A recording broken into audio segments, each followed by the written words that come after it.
आप सबको जय मसीह की। सुबह के समय हम एक वचन अध्ययन करेंगे जो रोमियो की पत्री 8वें अध्याय के 28वें वचन से है।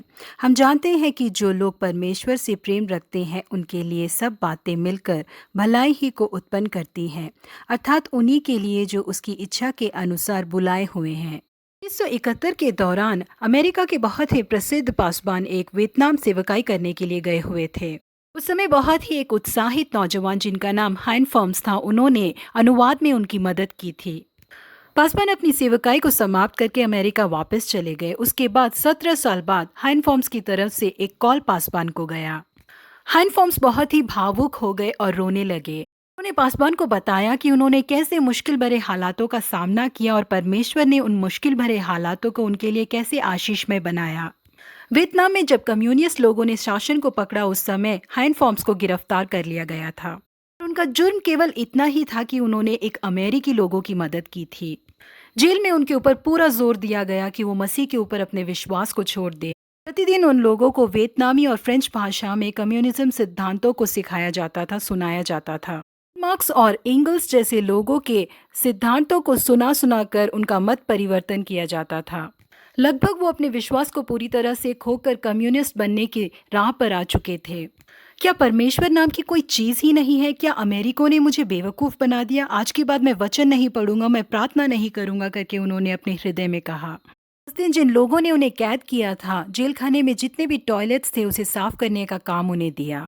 टॉयलेट के अंदर जो टोकरी थी उसमें टॉयलेट पेपर पूरी तरह से भरे पड़े थे। उसे साफ करने के लिए जब वो बाहर लेके आए तो उस टोकरी के अंदर उन्होंने एक कागज देखा जिसमें अंग्रेजी में कुछ छपा हुआ था। उसे फौरन उठाकर उन्हें साफ किया और अपने जेब में छिपा कर रख लिया। उस दिन का सारा काम समाप्त होने के बाद और जेल के सारे कैदियों के सोने के बाद हाइंस फॉर्म ने उस कागज के टुकड़े को निकाला और उसे पढ़ना शुरू किया।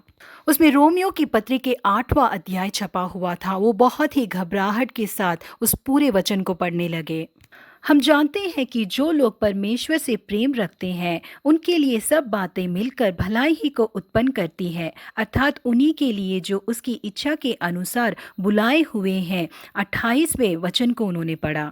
उसके आगे उसी अध्याय में कौन हमको मसीह के प्रेम से अलग कर सकता है वचन को पढ़ते ही हाइन फॉर्म की आंखों से आंसू बहने लगे। परिस्थिति में उस दिन उनके हाथों में जो वचन लगा, उस वचन ने उनकी मदद की कि वो वापस परमेश्वर के नजदीक आ सके। उस दिन हाइन फॉर्म्स ने उनसे बेहद प्रेम करने वाले परमेश्वर को अपने आप को दोबारा अर्पण किया।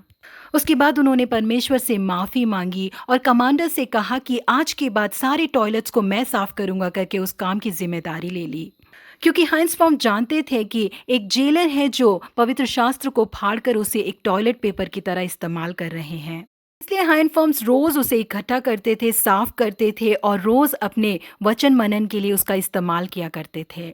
एक दिन उनको जेल से रिहा कर दिया गया। जेल से रिहा होते ही 53 लोगों के साथ मिलकर एक पानी के जहाज के द्वारा उस देश को छोड़कर भाग जाने की उन्होंने युक्ति की।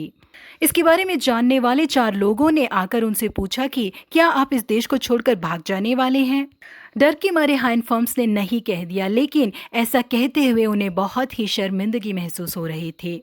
उनको महसूस हुआ कि उन 4 लोगों को भी उन्हें अपने साथ ले जाना चाहिए। उन्होंने परमेश्वर से प्रार्थना की कि परमेश्वर, यदि वो चारों दोबारा आके मुझसे पूछेंगे तो मैं उन्हें अपने साथ ले जाऊंगा। उनके निकलने से 1 घंटे पहले ये चारों लोग वापस आए। उन चारों को भी अपने साथ लेकर समुद्री यात्रा शुरू की हाइन फॉर्म्स ने। कुछ ही देर में बहुत बड़ा तूफान आया। हाइन फॉर्म्स ने परमेश्वर से पूछा, परमेश्वर, क्या इसी तरह से हमें मारने के लिए आप वहां से लेकर आए थे? कि जब इन लोगों ने यात्रा शुरू की थी, जो इन लोगों के साथ 4 लोग जुड़े थे वो जहाज चलाने में बहुत ही माहिर थे। जहाज को तूफान से बचाकर वो बिल्कुल सुरक्षित थाईलैंड आकर पहुंच गए। यदि वो 4 लोग उनके साथ नहीं होते तो वो सुरक्षित नहीं बचते करके, और परमेश्वर ने सारी बुराइयों को उनके लिए कैसे भलाई में बदला करके हाइंस ने उन पासवान को बताया। यहाँ पे परमेश्वर के लोगों, कई बार हम भी परेशान होकर परमेश्वर से पूछते हैं, हमारे जीवन में ये परेशानी, ये कठिनाइयाँ क्यों हैं? परमेश्वर हमारे जीवन में भलाई को उत्पन्न करने के लिए उन सारी परेशानियों को लेके आते हैं। ऐसी कोई भी परेशानी जिसके बारे में परमेश्वर नहीं जानते हैं हमारे जीवन में नहीं आ सकती। हाइन फॉर्म्स की तरह कैसे परमेश्वर ने सारी बुराइयों को भलाई में बदला करके आप कई लोगों को गवाही सुनाएंगे।